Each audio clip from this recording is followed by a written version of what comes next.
right. Welcome everybody to another physics video lecture. Today, our topic is work and power, all right? So as I go through this lecture, I'm gonna point out the notes that I want you guys to write down and the problems that I would like for you to solve with me. So remember, there aren't a ton of notes, so please make sure that you're writing them down. They will be so helpful when you're completing the DOL. Also, please make sure that you are copying down the practice problems with me. You can even pause the video and see if you can solve them on your own. All right, let's get to it. Okay, so let's just jump right in.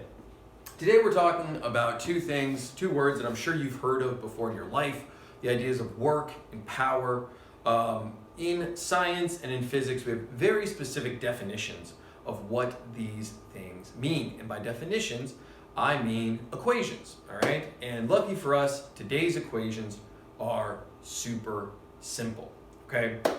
Work is just the amount of force that is applied to an object to move it over a distance, all right?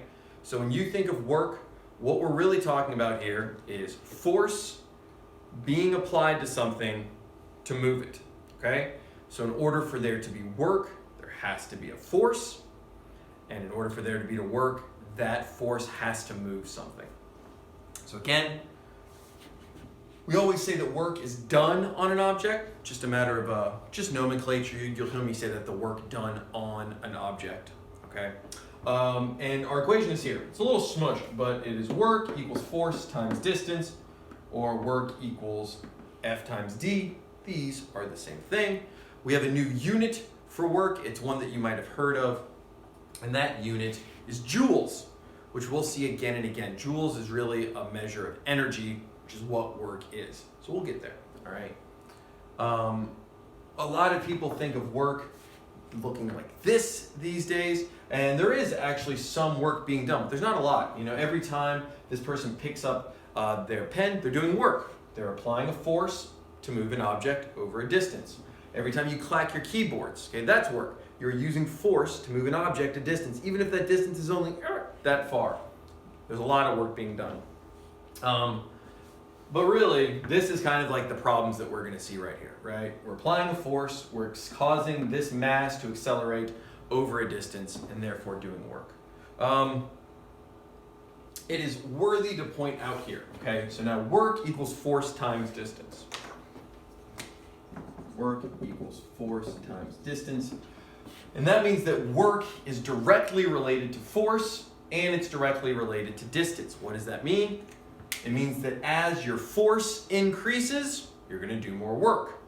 Similarly, as your distance increases, you're also gonna do more work, right? If you push harder, you're gonna do more work. And if you move something farther, you're gonna do more work. Let's look at this mathematically though. I like to look at these. So what happens to the amount of work if you double the distance that the object travels? Now, you could guess. We don't need to guess. There's a way to solve this. What we do is we take our equation, work equals force times distance, right? I like turning the dot. We use X, so I don't like to use X's. Okay, whenever you see a problem like this, set everything equal to 1. So I'm gonna say my force is 1, my distance is 1, and 1 times 1 gives me 1 joule of work, all right? Now, just do what the problem tells you to do, okay? What happens to the amount of work if you double the distance, okay? So that means my distance, instead of being 1, is now gonna be 2. It doesn't tell me to do anything to the force, so my force is gonna stay the same. And now my amount of work isn't 1 times 1, it's 1 times 2, which is 2. So what happens to the work if you double the distance? Well, the work gets doubled. They are directly related. If you multiply the distance by 4, you multiply the work by 4. And it's the same thing for the force, okay? Really straightforward. But if you see problems like this, don't freak out.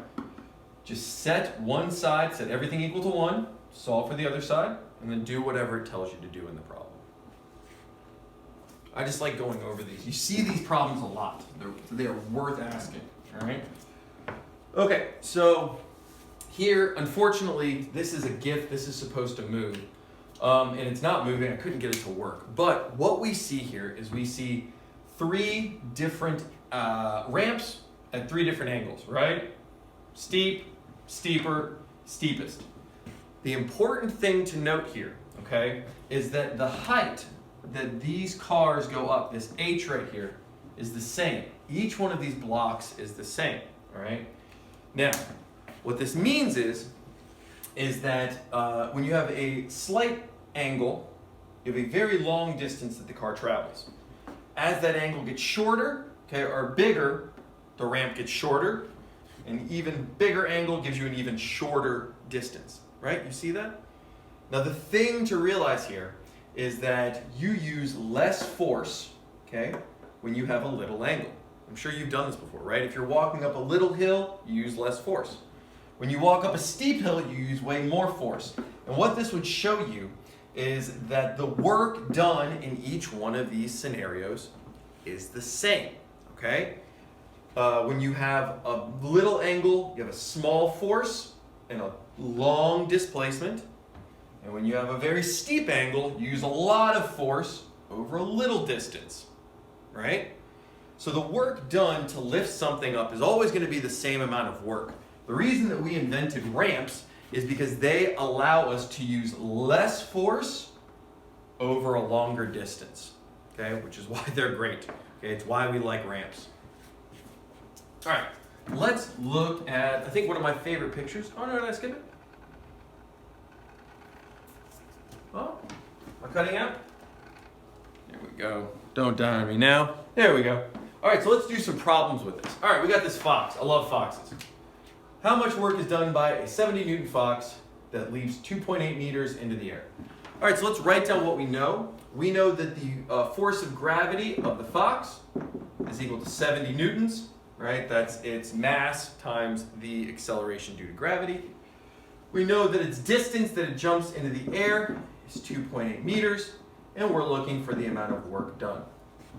Hopefully you will see today that our problems are super easy. Work equals force times distance. All we got to do is plug in our numbers. Work equals 70 times 2.8. And 70 times 2.8, you can get your calculator out. It's 196. Very straightforward problem. If you know the force and the distance, it's easy. Since we're going up into the air, we use the force of gravity. Why? Because when you go up, okay, the force that you are pushing against, right, the amount of force to go up is your force of gravity, and the distance is how high you go. So that's kind of interesting. All right, let's look at a slightly trickier one. Here we have somebody moving a box. All right, so if a woman uses 25 newtons of force and 50 newtons of work on a box to lift it, how far does she lift it up? I could probably have worded that better. It's okay, we'll press forward here. All right, so what do we know? 25 newtons. Newtons is always a force. We see 50 joules of work, 50 joules, and we're trying to figure out the distance. How far did it go? Again, we have all three components. Our equation for work is work equals force times distance. We plug our numbers in. Our work is 50 joules. Our force is 25 newtons, and we're trying to find the distance. Okay? Old school, we want the distance by itself. This is multiplication, so we have to do the opposite. We divide, and we divide by 25. Whatever we do to this side, we do to this side. And 25 divided by 25 is 1. 50 divided by 25 gives us a distance of 2, and it's a distance, so it's 2 meters. Pretty straightforward, right? Nothing crazy? I don't think it's anything crazy. Alrighty. Okay, let's go to a slightly more complicated one. I'm not really sure why this is taking so long in between slides. Very strange. Okay, moving on. So here we have a guy ghost riding this whip. All right, so let's write down what we know. We have a car that has a mass of 2,500 kilograms. It accelerates 10 meters per second squared, all right? And it travels 50 meters. It's a distance. This is where in the school year, knowing your units is super important. Anytime I see kilograms, I know that's a mass. Anytime I see meters per second squared, that's an acceleration. And anytime I see meters, that's a distance. So we're trying to find out how much work is done. We want work. All right. Well, we know our equation for work is work equals force times distance. So let's look. I know the distance, 50 meters, but do I know the force? I don't. So here, we got a little Texas two-step. So we got to figure out what the force is first. We know force is equal to mass times acceleration. And again, all of these equations are all on your reference sheet. They're all on your equation sheet. So you don't have to memorize them. You just have to know how to use them. So here, I know the mass and I know the acceleration. So step one is to find the force. So force equals mass, 2,500, times acceleration, which is 10. And that gives us a force of 25,000 newtons, right? You just tack that zero right here. You're with me. Cool? So now we know our force. So we got to go back to our work equation. Work equals force times distance. My force is 25,000 times my distance, which is 50 meters. And 25,000 times 50 gives me 1,250,000. All right. You with me? Stop the video, go back, rewatch, make sure you can solve these. Okay. All right. So let's talk about power. Whoa. Good. I wish I would have put in so many slides now. All right, so what is power?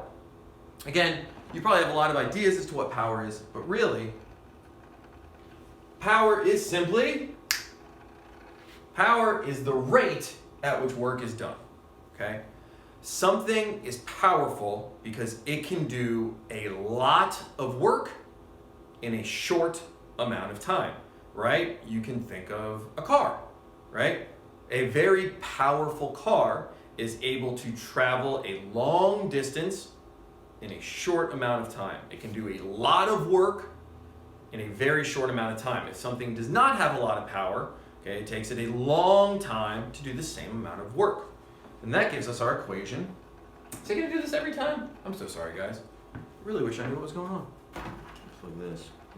Does that do anything? Let's see if I can fix that.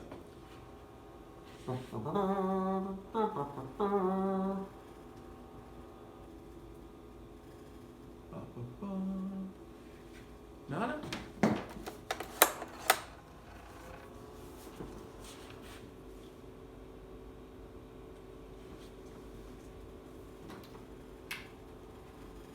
wish I was better today. All right, guys. Sorry about that. Okay. So power equals work divided by time. This is the mathematical version of this. You take the amount of work you do and you divide it by the amount of time it takes to get it done, okay? The unit that we use for power, I'm sure you've heard before, are watts, which is big W, okay? Again, when we think of power, what we're really thinking about is the more powerful something is, it can do a lot of work in a small amount of time, right? Okay, like for example, if you have a machine, let's say this machine punches holes into leather, okay? If it can punch 25 holes into a piece of leather in a minute, that's pretty powerful, but if another machine could punch 100 holes in the same amount of time in that minute, it's more powerful, okay? The amount of work done divided by the amount of time, and we call that watts. Let's see if it jumps again. All right, so we know that power equals work divided by time, which means that power is directly related to work, meaning if the work gets bigger, you get more power. The more work that's done, the more power you have. So what happens if you cut the amount of work in half? Again, here's how we solve these problems. Power equals work divided by time.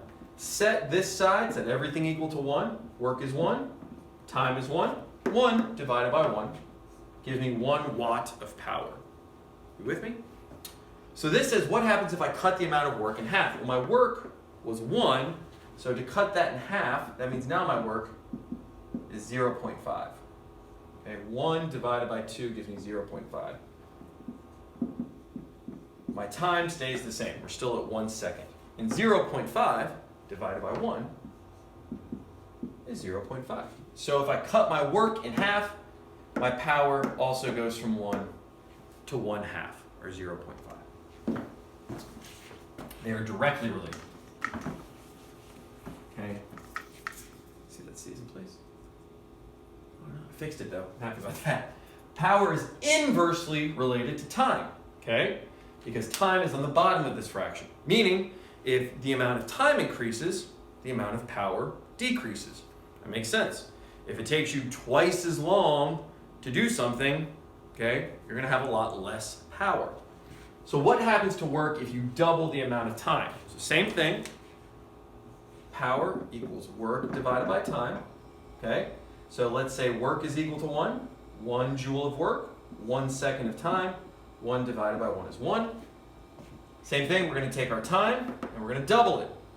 So now time, instead of being, so work stays the same. Time is now doubled to 2. Okay, and 1 divided by 2 is 0.5. So same thing. If you double the amount of time, you take the power, you cut it in half. If you increase the amount of time, you decrease the amount of power. Right? You can think about a car. If a car takes twice as long to go from 0 to 60, it's half as powerful. All right, so let's look at a couple problems with this. All right, so we got a machine is able to produce 12,000 joules of work in 60 seconds. How much power does it produce? Easy peasy, lemon squeezy, write down what you know. We got our work, 12,000 joules. Joules is work in 60 seconds. 60 seconds is time, and we're looking for how much power we have. Again, we know power equals work divided by time, so just plug your numbers in. Power equals 12,000 joules divided by 60 seconds. 12,000 divided by 60, zeros divided by zeros, and you got 12,000 divided by 6, which gives you 200 watts. Did you get that one? Pause the video, see if you can get these right. Okay? Also, be sure to copy these down. This is super important that you're engaging with the work. Remember, I always say, if you just sit in the kitchen, you don't learn how to cook, right? You don't get swole by just hanging out at the gym. You got to put in the work. So make sure that you're doing these problems with me. All right, we got a Tesla. We got a sports engines car, can move a car 75 meters in 4 seconds with 600 newtons of force. How much power does it have? Well, let's write this down. We got a distance here of 75 meters. We have 4 seconds. Seconds is the time. And again, pause the video, see if you can jump ahead here. All right, and we got a force. It's equal to 600 newtons. Okay, how much power does it have? So we're looking for power. All right, so again, we know our equation for power is power equals work divided by time. Let's see here, the work. Do I know the work? No, but I do know the time, 4 seconds. So I got halfway there. I just got to figure out what work is. Well, we know work is equal to force times distance. I know the force, 600, check. I know the distance, 75 meters. So in these problems, sometimes you have to go back and use more than one equation to get the answer. That's why it's really helpful to write this stuff down. Just looking at this, I'm like, well, I know the time, but I don't know work. So I got to find work first. So work equals my force, which is 600, times my distance, which is 4. 600 times 4 gives me work equal to 2,400 joules. Oh, excuse me. Times 75. Oh, I wish I remember what this is. 75. Go to calculator.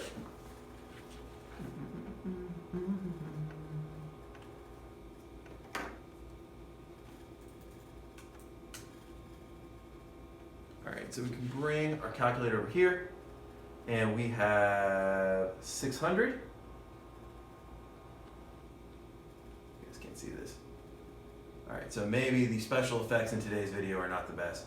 600 times 75 is going to equal 45,000. okay? So now we go back here, boom, okay? So we know that this is 45,000. So now I know my work, so I'm going to plug it in here. Power equals work, which is 45,000, divided by our time, which is 4 seconds. And if we go back to our, can I do this? Can I pull this off? If I take that 45,000 and do enter, answer, 45,000 divided by 4 seconds, that gives me, can you see that right there? 11,250, which is my right answer. So it's 11,250. Did you get that one? If you did, you should be very proud of yourself. All right. Just a couple more questions here. I think we're good on the math. Again, it's just a matter of using those 3 equations. Force equals mass times acceleration. Work equals force times distance. Power equals work divided by time. You use those 3, you can solve any of these. Which one of these is most powerful? Did you say although they do kind of have similar looking, okay, why is the rabbit more powerful? Simple. It can move its body a longer distance in a shorter amount of time. That means it's more powerful, okay? Which of these is more powerful? Somebody doing 100 joules of work in a short period of time, or somebody doing 100 joules of work in a long period of time? What do you think? If you said a short period of time, you're correct. Remember, the shorter the time, the more power you have, right? The faster you do work, the more power you have. And last but not least, which of these is true? Correct answer, it is more powerful to do work quickly. The faster you can do the work, the more power that you got. I included a little thing on what horsepower is for you guys. In case you're curious, horsepower is literally the amount of power that is needed to lift 75 kilograms, which is the average body weight of a human being, 1 meter in 1 second. Meaning, it's the amount of work that a horse is able to do by taking a person a meter off the ground. So if you've ever wondered what horsepower means, that's literally the measurement, okay? It's an actual amount of wattage. 1 horsepower is equal to 735.5 watts, okay? All right, guys, I hope that was helpful. Again, make sure you copy down the notes. There's not a lot of them. And make sure you write down the problems. Use all this, crush your assignment for the day, and email me or find me during tutoring if you have any questions. All right, guys, be good.